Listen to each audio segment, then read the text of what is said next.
gotta go home, man. How do I know I'm not gonna mess it up again? You won't. Right. Hate to leap the faith.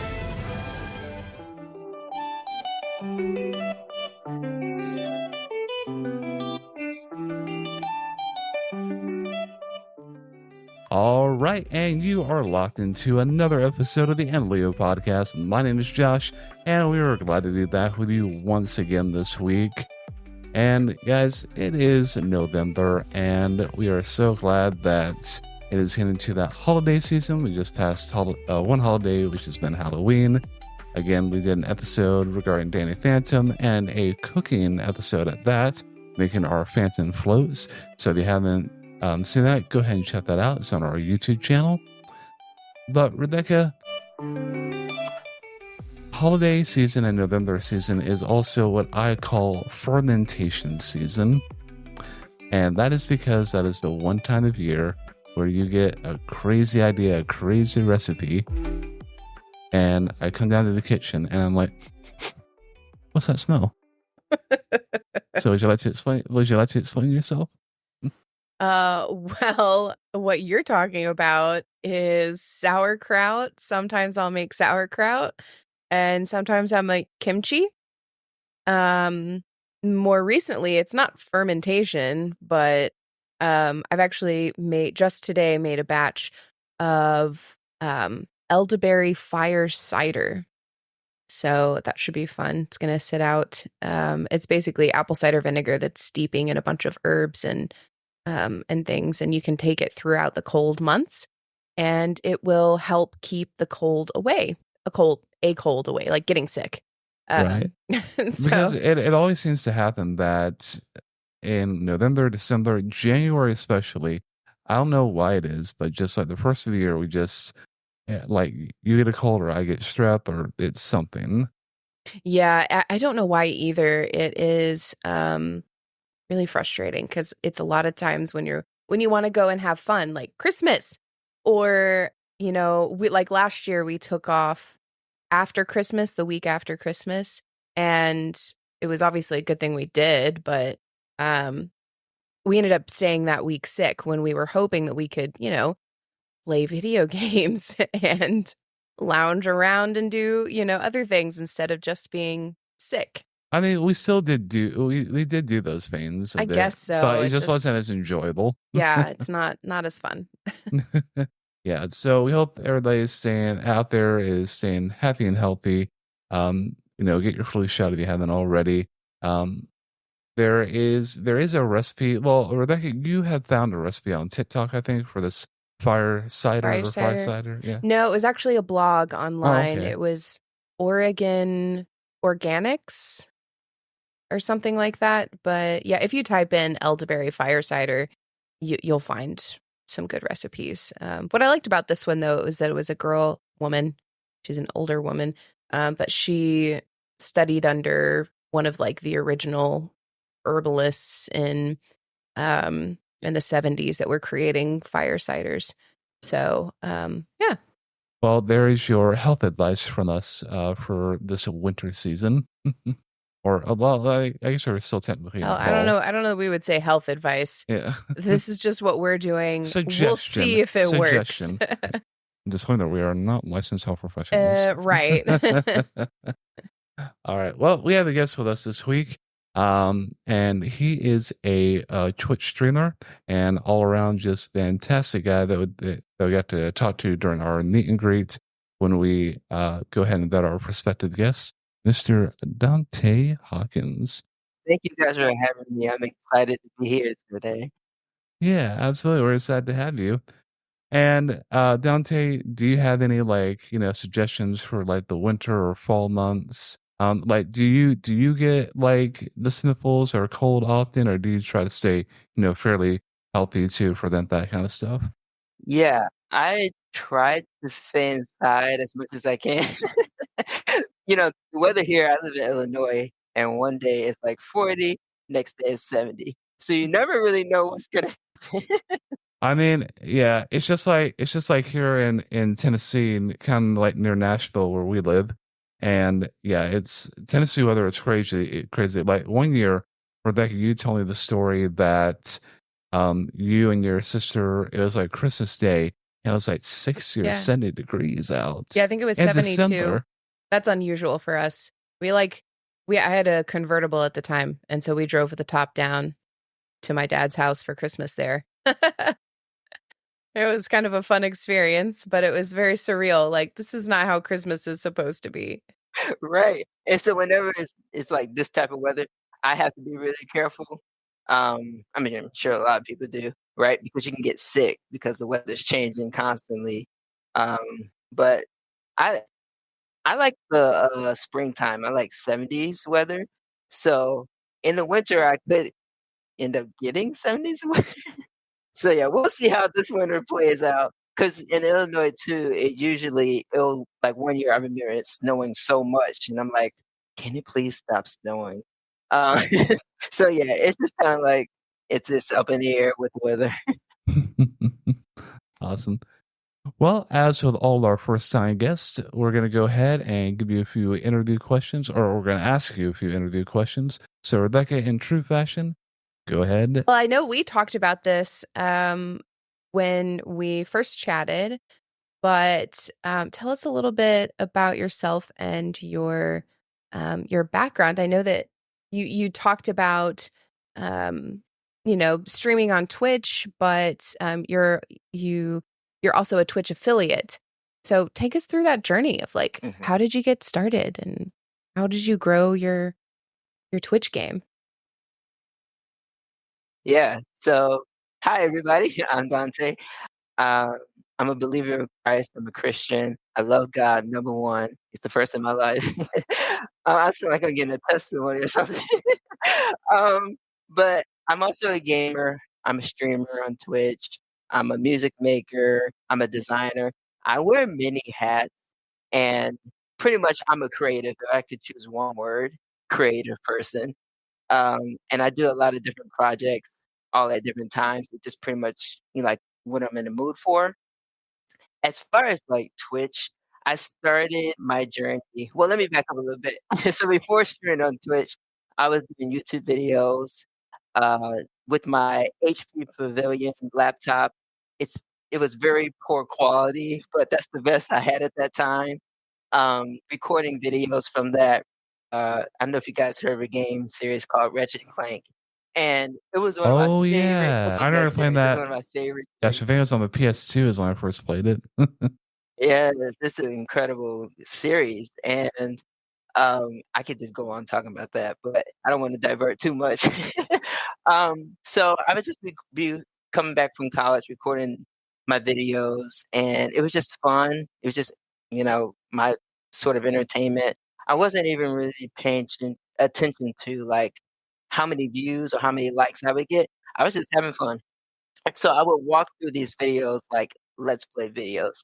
And actually, they are still uploaded to my channel to this day. So if you wanna check that out, feel free. Um, but again, it is bad quality. So if it's like 3 or 480p quality, I'm sorry, but that's the best I had. But I think, I just had fun. And so fast forward about a year later, I would say 2014, like January 2014, I saw one of my close friends streaming on Twitch. And I was like, "What is this? People can actually do this?"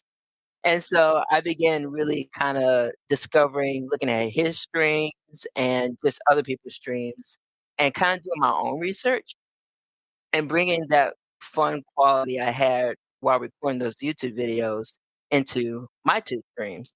I didn't think I was gonna stream on Twitch actually, funny story. I thought I was just gonna, keep doing my YouTube videos and just playing games on Twitch, but I tried it, like, 3 or 4 times streaming, and I didn't really like it. I was like, I don't know if I want people seeing my face while I stream.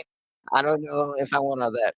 But after a while, it just started growing me, and so here I am to this day. I'm an affiliate. I made affiliate 2 years ago, and, it's great. It's wonderful, and, I love being able to my favorite part actually is talking and chatting with people, just seeing how their day is, and growing the community and being a part of other people's communities as well.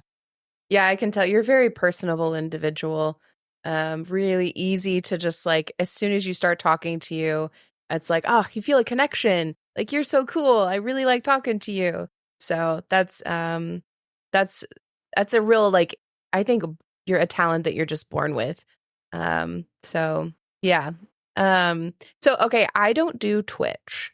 What does it mean to be a Twitch affiliate? Yeah, so I believe there are 2 tiers. So there are people that just regularly stream on Twitch, and being affiliate, so you get paid a certain amount if you meet like I think the dollar amount is like $50 or something like that, and you get a payout if you reach that amount. So, and then above affiliate, I believe is partner, and you make more money based off people subscribing to your channel, and gifting your channel to or making donations. So right now, I don't have a lot of people subscribe, but it's okay. I'm just still doing this for fun, and I get a $50 payout every once in a while. And so, I mean, I didn't do this to begin with, like with money, in my mind. And so I think when that came along, I was like, oh, I made affiliate because there's like requirements that you have to make. I think it's like you have to have you have to stream on a regular basis.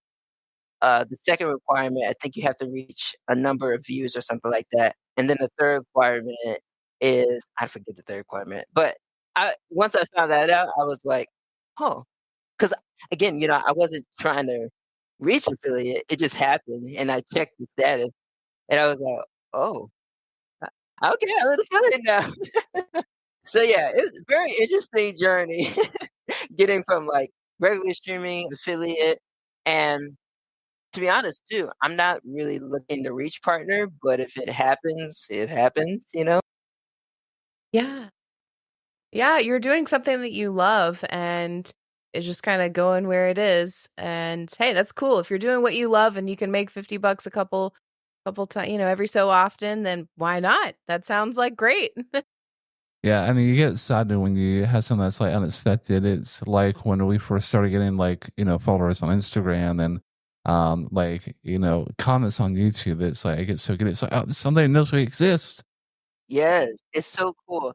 I don't think I even realized the full extent of the magnitude of influence that streamers have and YouTubers and all content creators. And so it's just really awesome to see uh, all of us come together and make great content.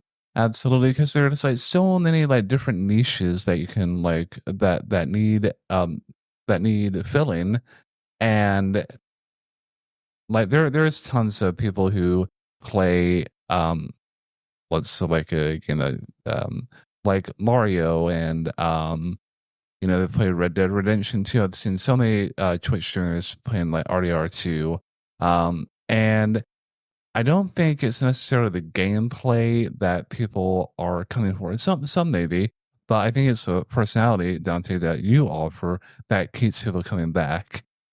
Yeah, thank you for that. I think it. I would say in the beginning when I started, it was not like this. Mm. I was quiet most of the time. Granted, I didn't have a lot of people come to the stream either. I actually started streaming on Twitch when they first launched. Oh So, wow. yeah, that was it. Because it was like Justin TV or Justin.tv Yeah, yeah. before Twitch. And so, yeah, so when like that migration happened and I started streaming, I was like, okay, I guess I'll just stream my gameplay. But then, like, years later, I kind of stepped away from it for a bit to kind of take a break.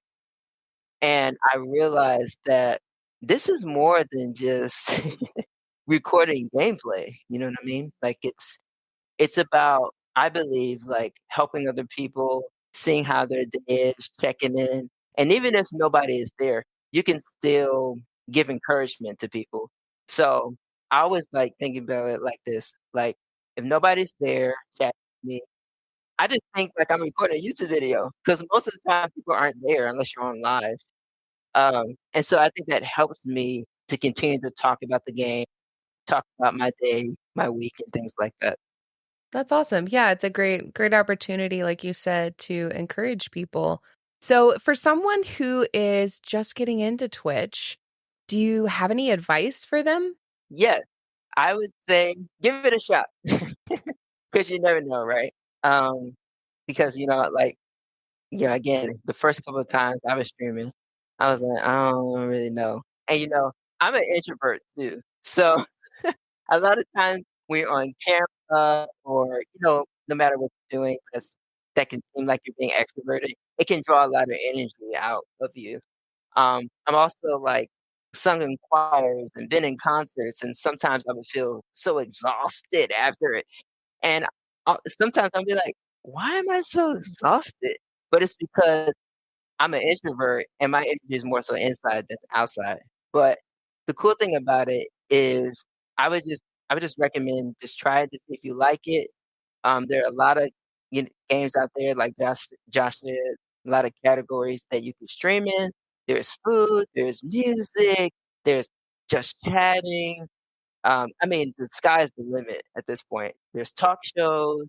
So I would also say be yourself as well. Don't try to copy anybody else Yeah. because that's when things start going downhill.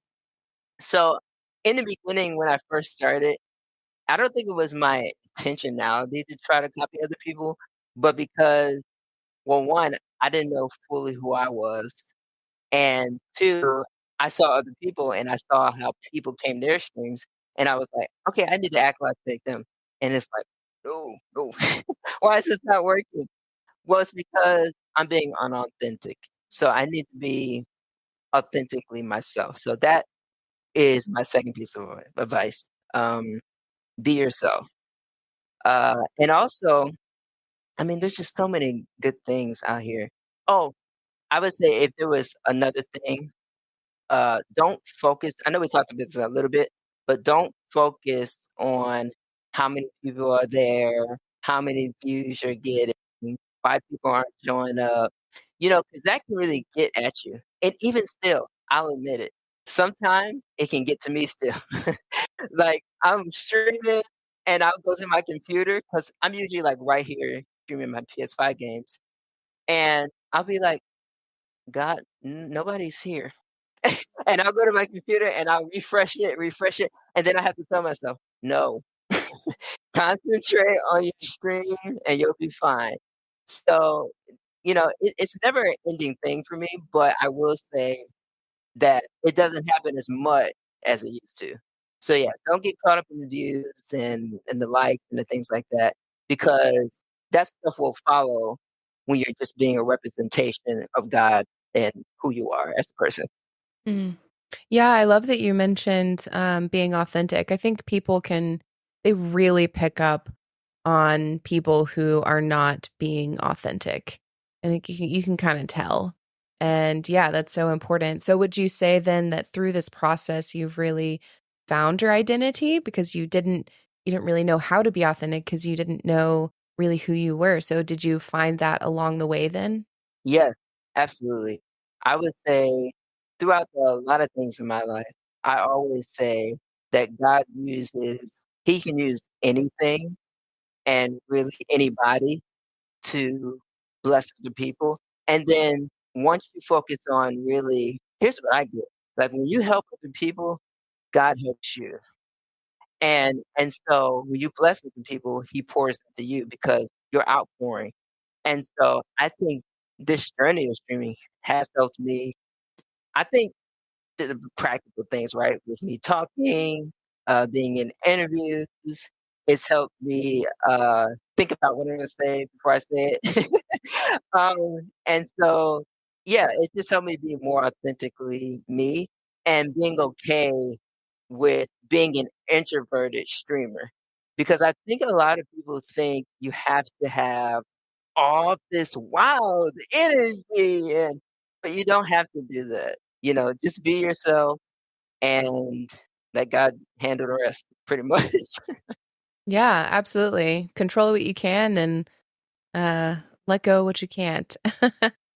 um So switching gears from Twitch, tell us, what are your top 5 current or all time, either way, animated movies or TV shows?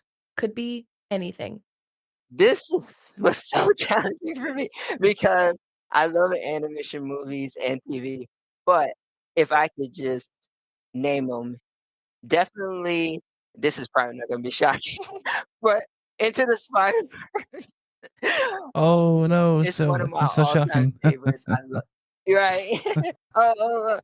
And in fact, I tell a lot of people like Miles Morales. He's the one character that I relate to the most, and I know we're going to talk about that a little bit later. But yeah, that movie is incredible. All-time favorites. Batman the animated series. I believe this came out in the 90s, but I love detective shows. I love everything about detective, and Batman. I love Batman. He's another one of my favorites. And I even saw like a documentary because I do that too. I watch documentaries on like behind the scenes stuff with movies and shows, and I like seeing like how they made the show, like from start to finish, inking out each of the designs for the character and the backgrounds and the styles and stuff like that. So that made me enjoy it even more. Next, I would say Sonic Boom. So based off of Sonic the Hedgehog and Tails and Knuckles and Dr. Eggman and all of those characters, pretty hilarious show. If you haven't seen it, I recommend it. Next is the Proud Family. Oh my gosh, this show! I used to watch this show all the time on Disney. It used to crack me up so much, so much. Um, I just love like the family vibe of the show, and just being able to use humor and anything. The thing about shows I like is no matter where you are in your life, it kinda helps me get through whatever I get through. So all of these shows at one point helped me get through, whether it be just laughing, you know, whether it be, "Oh, maybe I should design a character like this," so it's inspirational for me. It's much more than just watching a show. And then lastly, I would say Scooby-Doo, Where Are You? And the 1960s version, and I still sometimes watch some of these episodes. Nice, a nice selection. Awesome. And yeah, like a few of those shows, I remember watching as well. Just the nostalgia that it brings, especially the 90s animated Batman series. I remember each Mm. and every afternoon after school it was on. One of my favorite American cartoons is, and I don't think you can find it anywhere anymore. It's the Time Warp Trio. Do you know about the Time Warp Trio, Dante? I haven't heard of it.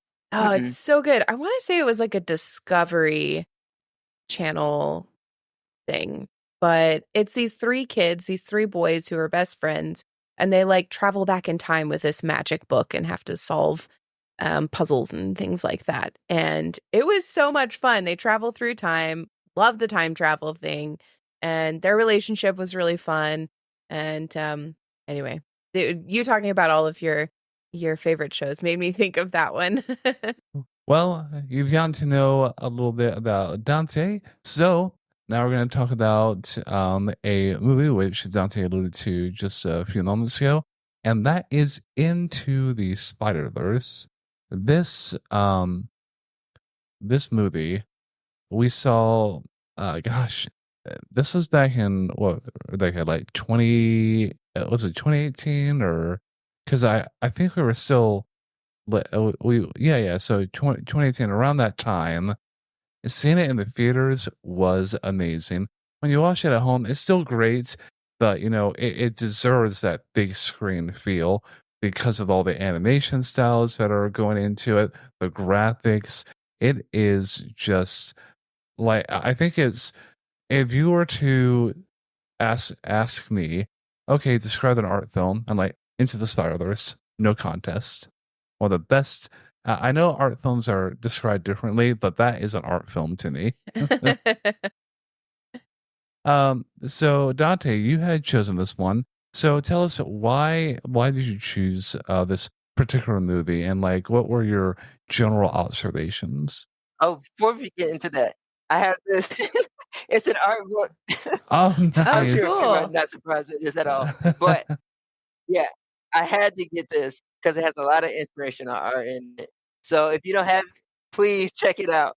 Um, so yeah, this movie it just it covers so many different things. But I mean, we could talk about this for like hours and hours and hours. But I tried to pull like the most important things I got from it. And so I think this movie speaks to me, one, because I relate to Miles in so many different ways. Sometimes when I see this movie, I'm like, is this me?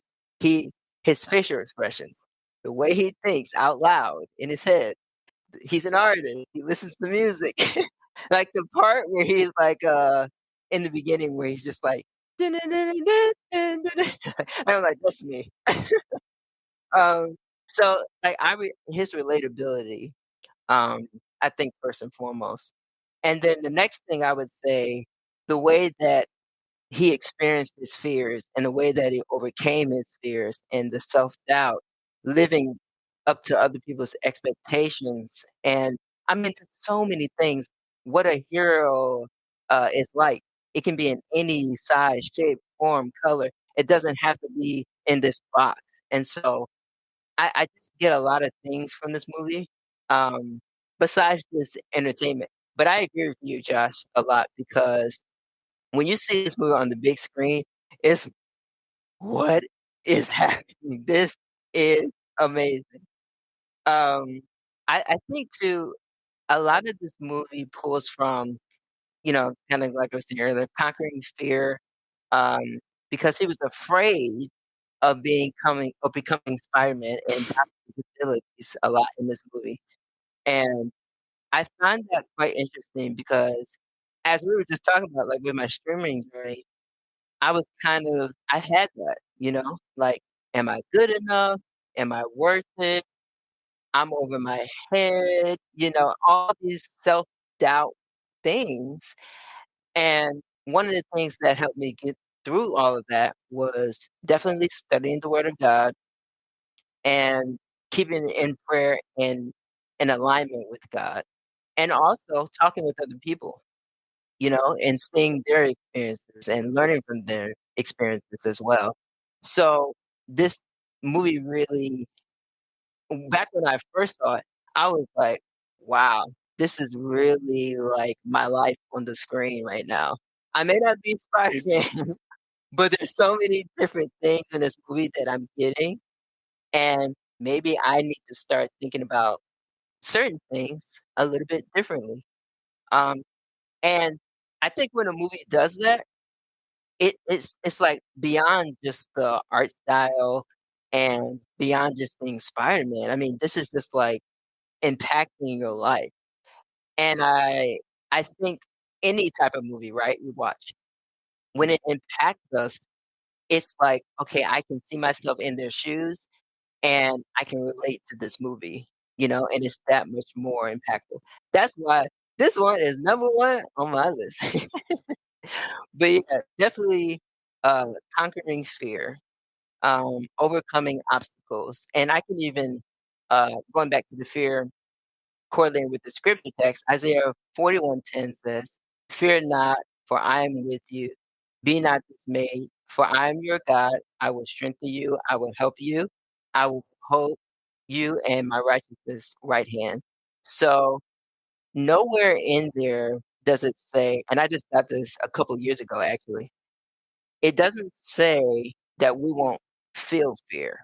Mm. You know, there's gonna be times in life where we're always gonna feel fear. We can't really get rid of that.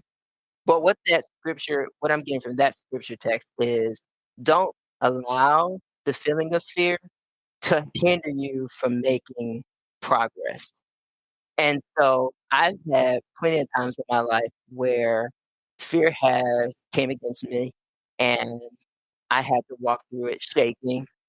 I had to walk through it having a million questions in my head, right? And I'm sure a lot of people have. I'm sure you guys experienced that as well. Fear is a gripping thing, but I noticed that when you walk through the fear and on the other side of it, it's like I may have still felt fear, but I didn't allow it to paralyze me. Mm. So yeah, that was the hugest thing I got from that movie, overcoming my fear. Yeah, fear is it's a natural part of life, right? Like you said, Dante, it happens. You become afraid, and it's a what I've learned about emotions over the years is that they're indicators of something else that's going on. So fear means that um like you've got questions about something else, like you're afraid of something. Like, what is it that's making you afraid? And looking at that will help you to process everything, and knowing that we've got a good God who will support us and give us hope, and all of this is really important. So yeah, and I would agree too that Miles really had to fight through some fear, fear of being Spider-Man, fear of messing up, of not living up perhaps to his dad's expectations. I mean, he even makes that like the big art piece in the beginning of the movie where it says, I think it was no expectation. And he was like fighting against that expectation of that his parents had for him. And just I love the addition of the silhouette of himself uh, in front of that piece of art. I thought that was really impactful, that it was like, well, who am I with those expectations? Like when I don't know, with no expectation, like who am I? What do I do? And really finding that identity, I thought was really powerful throughout the movie. And when we're talking about Miles Morales, we had a kid who, Rebecca, we were saying, like, he doesn't want any expectations, brought upon him. He has a hard enough time dealing with the expectations of his dad primarily. And it's, we learn like early in the movie that he goes to this prestigious academy, and the reason why is because he excelled at a scholastic entrance exam or something like that. And he doesn't feel like he's just being pushed into things like all the time. And he asks his dad, it's like, well, the only get a choice. It's like, you don't have a choice. You don't get one. And it's also what Peter B. Parker from Another Spider-Verse says to him, where Miles Morales is going through these strange happenings when he gets bitten by the radioactive spider, and is slowly becoming Spider-Man with new features, new techniques. And he's like, "Well, I don't want to be Spider-Man." And the Peter B. Parker says, well, "I guess you don't have much of a choice, do you?" Yeah, there are things in life that we have choices over, where we can make choices, but there are quite a lot of things in life that we don't get choices on, you know? And how are you going to deal with that? This thing happened to you, your parents got divorced. Well, you literally can do nothing about that. So what are you going to do with that information now? Who are you going to become as a result of these different things that happen to you throughout life? And it could be in any number of things. And that's when you have your defining moments as an individual, is how do you proceed through those things that weren't your choices? Just for full transparency, I'm actually going through a transition right now. And so, as far as I got laid off last November of my job, I was a graphic designer, and I've been searching for work, a 9 to 5, since that time. And it's been both challenging and also rewarding at the same time because I decided to make a accomplishments list or a grateful list. And I'm so glad I did that because I see now how going back to that list of everything that God has done for me, it keeps my spirit high when things like this happen. So I call this like getting laid off, or your parents going through a divorce, or maybe a loved one that you were close to has died or passed away, or whatever it might be, right? I mean, these things, like you said, Rebecca, out of our control, life happening, and it can be really challenging. And you have to make a decision. This might have happened to me, Mm, but I'm in control of what happens through me, you know? So a layoff does not define me as a person. It's it's God who defines me. First of all, having a job is just something that I do, right? right. And I know a lot of times we can get attached to the stuff that we do, and when it's stripped away, we're like, "Oh, what who am I?" Kinda like you were saying, that's what I'm saying, Miles, like, "Who am I?" Uh, Thankfully, this time, because I've been through this a lot as far as this was my first layoff experience, but I've been through seasons of not having a 9 to 5 job, and so when the layoff happened, I was like I literally said this on the call. I was like, "You know what, guys? Imma be fine. You don't worry about me. Imma be just fine. Imma make it through." And they were shocked. I mean, if you can imagine, right? But because that's just the kind of confidence I have in God. Like He's done many miraculous things in the past. Way worse things have happened to me. And if I can do that, I can get through this too. So I'm with you, everybody that's listening. If you're going through a hard time, I am too. Some days I don't want to get out of bed. Some days I'm like, oh my goodness, God, this is unbearable. I'm doing everything I need to do, but I don't see a result that I'm looking for. And it's been 10 months and it's like, what is going on? But I keep going back to that grateful list and he keeps nudging, um, just staying at his feet. And he'll provide when it's the right time. And the cool thing is, I think sometimes too, we focus too much on the negative side that we don't focus on the great things that are happening. So in this time, I've been able to finish and I'm not even kidding, 8 to 10 projects that were on my list. Because I'm a very visual person, so I write a lot of stuff down. So I've been able to complete 2 books. They're not published yet, but on my computer, 2 books. I've been able to complete 6 or 7 concept art projects. I've been able to upgrade my streaming game, you know? I mean, there's so many things that God has done in this time. I'm making my own music now.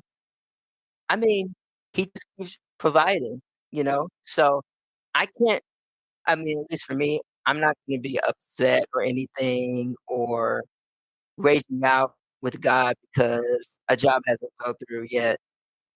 Like, I know when it's time, it'll happen, and I trust Him enough because, again, the other seasons of my life.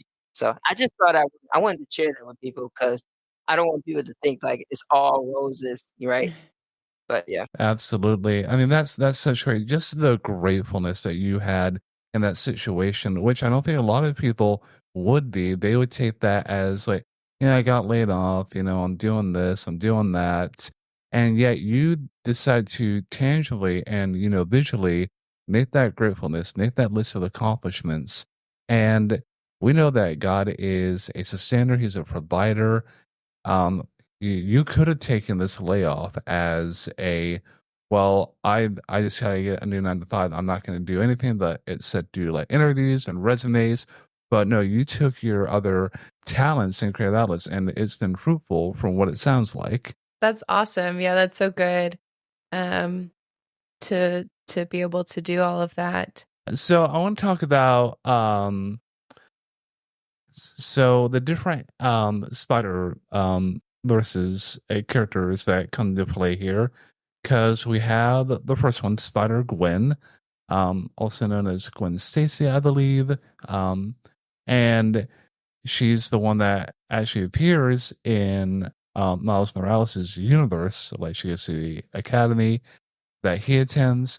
We also have Noir Spider-Man, which is set in the 1930s. We have Penny Parker, who's like kind of like the anime type of alter ego for Spider-Man. And then we have Peter Parker, who is like this Looney Tune type of character that comes into play as well. And they are all supporting characters, literally, for Miles Morales to achieve his full potential.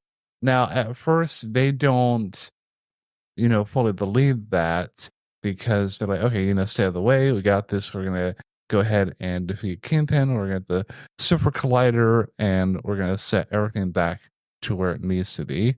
Well, and what they don't realize is that he literally just became Spider-Man. Yeah, it's his first day. Come on. Seriously, like day one, this poor kid hasn't gone through the tragic part of his story that's in every Spider-Man story. Like, he just hasn't had those life experiences yet and hasn't figured out who he is. Like, this truly is a story of finding your identity. Well, and it doesn't sound like that, at least like all the Spider-Mans throughout, or the Spider-Womans, or whatever, all the Spider peoples, that they don't have all of them don't have a tragic story. At least a few don't. Well, no, it sounded like, because I mean, when his uncle died. Oh yeah, Uncle Ben. Yeah. Oh, Uncle Aaron. Mm-hmm. Yeah, Uncle Aaron. They all came around him and they were like, "Hey, man, we literally know what you're going through. Mm-hmm. Like, we have all been through losing someone." And they each went around and said who it was for them in their life. And that was really important, I think, for Miles in his growth, because it was them sharing that experience with him.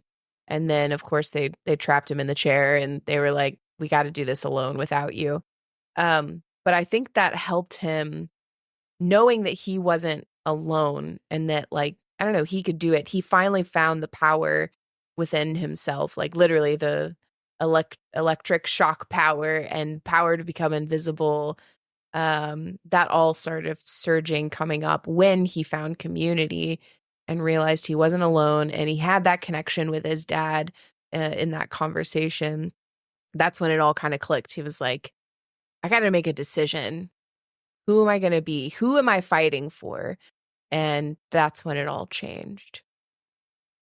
That part where it was the first time I remember seeing that, I was like, wow. It just spoke to me in so many different ways, because all the time he's like, on command, go invisible, on command, do the electric.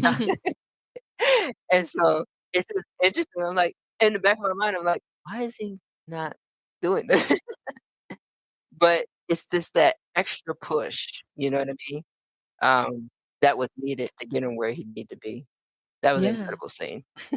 Yeah, and it's that adversity that pushes us forward, pushes Miles forward. It pushes us forward in our lives. Like, when we bump up against that adversity, like we were talking about earlier, you find out who you really are, and you get to choose in that moment who you're going to be. Are you going to let whatever this thing is suck you down? Now, as a counselor in training, I do have to say, take that time to grieve. Take that time to process whatever it is that you've lost or has changed. That's really important to acknowledge that. And then at some point, it's time to start moving forward. And moving forward with your grief of whatever it is, I think is really important. I think for me personally, the most tangible experience I have had recently was last December. We had to put our dog down, unfortunately. And that was the first time I had really ever experienced something like that. Because like you have, I don't know, I wasn't really all that close with my grandparents. So like when they passed, it's like I didn't really quite have that connection. But anyway, so with our dog though, we took time. We took several days, to process what that meant and the loss there and just being with people and family. And that was really important. But then at some point, you do have to still go back to work. You do still have to make food for yourself and like do normal life things. And little by little, as you move through the grief, it starts to become kind of a part of you, I guess, and lessens each day. It still comes up for me. There are still days where I'm like, oh, I miss Ginger so much. But it gets easier as time goes on. So it's important to take that time, but you do have to choose at some point. You do have to get up and choose. Do I go to work now? I have to go to work. Life has to move on. And who does that make you? What do you do with that, basically? And are you clinging to God? Are you clinging to your faith? Absolutely, 100%. Everything you said, yes. I agree. Because I even, as I was alluding to earlier, I was like, when I told my supervisors, like on the call, like, I'm gonna be great, guys. I know because God has done incredible things in my life, and I've been through hard stuff before. I can get through this. Literally 2 to 3 weeks later, I felt the pain of it. Like, it was just nonstop pain all throughout my body, and I was getting major headache. I'm like, "God, what is this?" And it's like grief. It really is, You have to process that. You have to take that time, whatever it is. I did, meditation, I listen to music, I sing. You know, you have to process that grief. You can't deny it. But then, like you said, Rebecca, it has to come to a point where it's like you make that conscious decision. Okay, that heavy grieving period is over. I still, there are some aspects of that job that was like, ooh, I remember that. I think that's another thing that can help. Like I remember when our coworkers did that. And a lot of I'm still in contact. So that can also be another thing that helps you process it. It doesn't mean that you have to forget Right. that tragedy because really, in reality, that tragedy is really a setup for something better. And we all go through tragedies. So I just hope people are, and I pray that people are encouraged to know that no matter your background, no matter what you're going through in life, that God is always there for you and He understands pain because He went to the cross for us. I think that's another thing that helped me process that heavy pain. It's like I literally said to God, like, this is painful. I don't know why this happened. But then I thought about the cross and I was like, he went through 1,000 times worse than this. And it kind of helped me settle me a little bit. And then he rose. There's a resurrection, you know, 3 days later. And so I believe that I'm living now in the resurrection of that. Um, Even though my external experience is like, well, you don't have a 9 to 5, but I know and I believe that it's already done. So I don't need to worry about the process because ultimately God is the author of my entire life. He knows what's going to happen. Nothing catches him off guard. So it's just reassuring to know that somebody is in your corner. Yeah, 100%. And this all relates back to Miles, you know, living out his own story. Yes, there are these preconceived notions of all these other spider peoples in the Spider-Verse. Yeah, they have this story. You don't need to be a copycat of all these other Spider-Men. You had different abilities, you had different strengths, you had different talents. And Miles doesn't, he's still in that fearful state until, he lets, Peter B. Parker go back into his own time. It's like, hey, I can't let, another, Spider-Man die. I've got to take care of this. And there's this quote that comes up a few times, and it's taking that leap of faith, and that directly, correlates with, I believe it's, 2 Corinthians 5:7, for we walk by faith and not by sight, just like you were saying, um, Dante, with, I don't see it in the physical, but I already believe that it's happening in the spiritual. Like, we don't know the end from the beginning, but God does. And we have rest and peace and assurance in that as well. Just like Miles, he doesn't know the whole part of his own story, but he's along for the ride. He's taking that leap of faith to defeat the villain, the Kingpin, and to live out as his universe's Spider-Man. Yeah, the best visual representation that I can think of for taking a leap of faith is the Indiana Jones, The Last Crusade. Do you know? Anyway, and at the end, I didn't see it. No. Oh, you haven't seen it? Oh man, it's so good. Love the first and the third Indiana Jones, and then don't watch the second one, The Temple of Doom. Not worth it. Promise you. Anyway, the third one, The Leap of Faith, there's a series of trials at the end of the movie. And one of those trials is a leap of faith, a literal leap of faith. So Indiana comes up to this huge chasm, and he has to take what's called a leap of faith. And he's like, I'm sorry, what? And in this case, it means quite literally a leap of faith. So he puts his foot out over the ledge and he's like, a leap of faith, okay. And then he steps down, and when he steps down, he realizes that there's actually a very small land bridge that's between him and the other side. And so the whole time that bridge was there, he just couldn't see it because it was camouflaged. But when he started to kind of move around, he could see the bridge. And so I think about that visual representation of taking a leap of faith, that path is there. We just have to have the courage to step out and move forward. Isn't that scary stuff, y'all?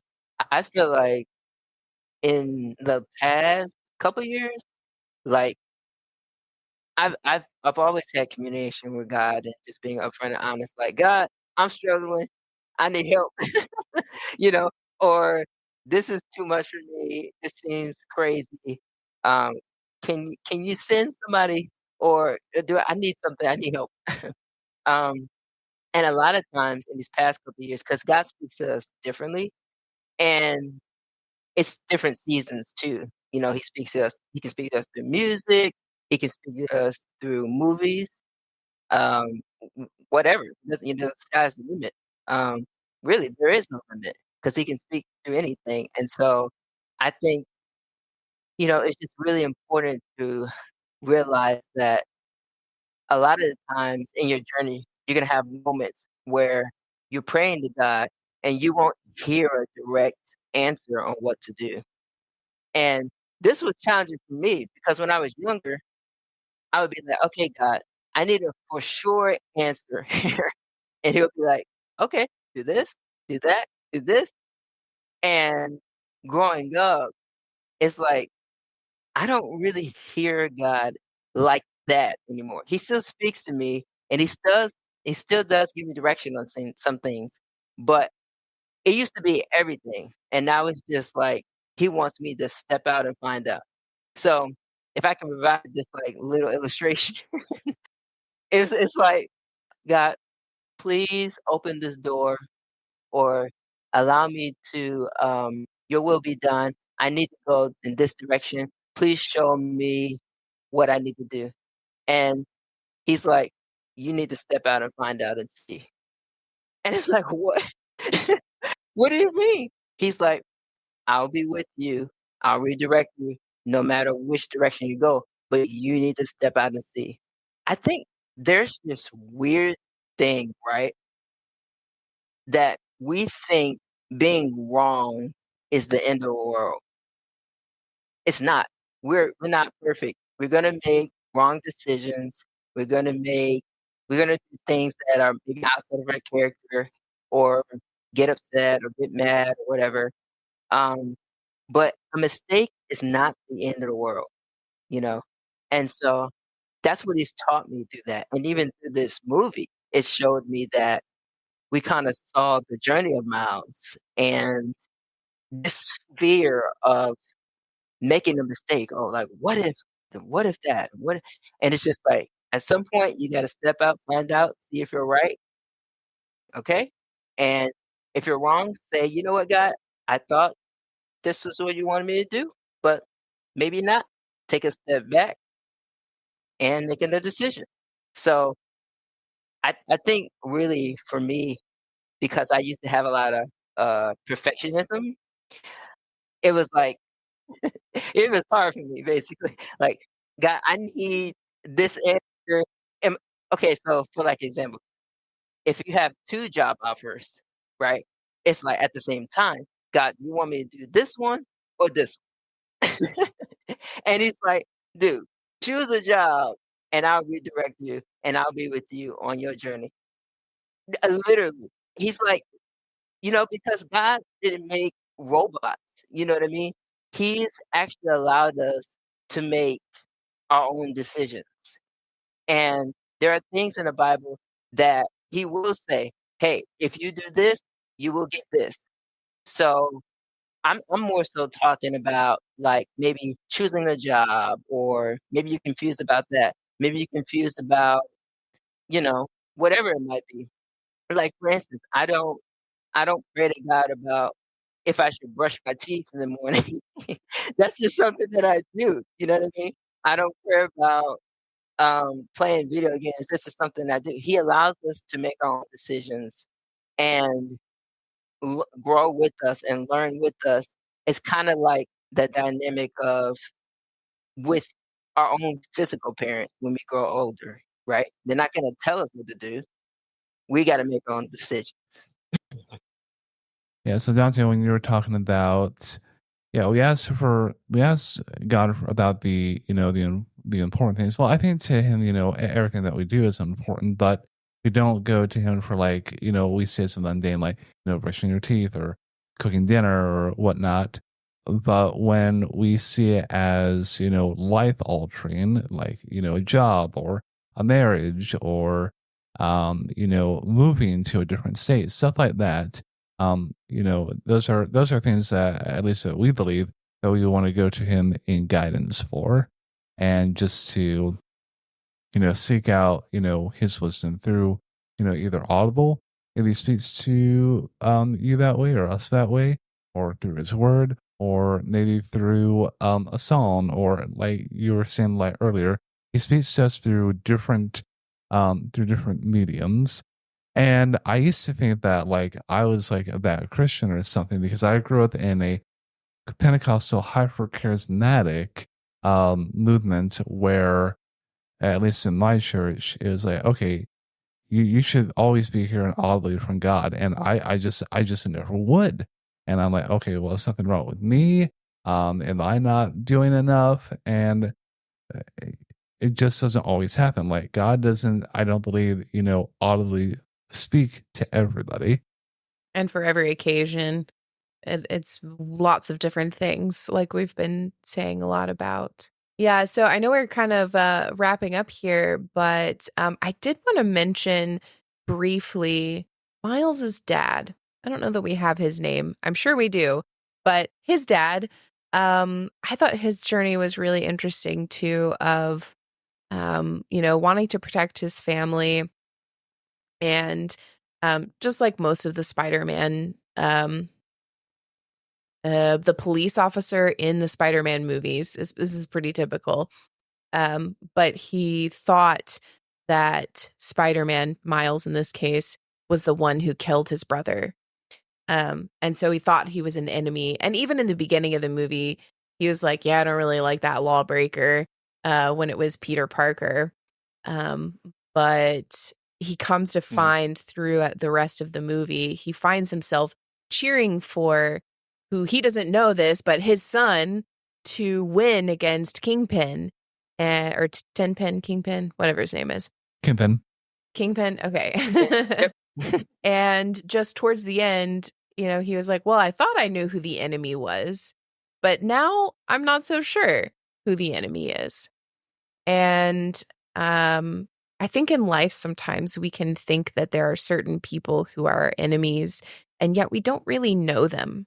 We don't really know who they are. And I think it's important to keep that in mind as we move through life, and that you may not know them as well as you think you do. Your enemies may not actually be your enemies.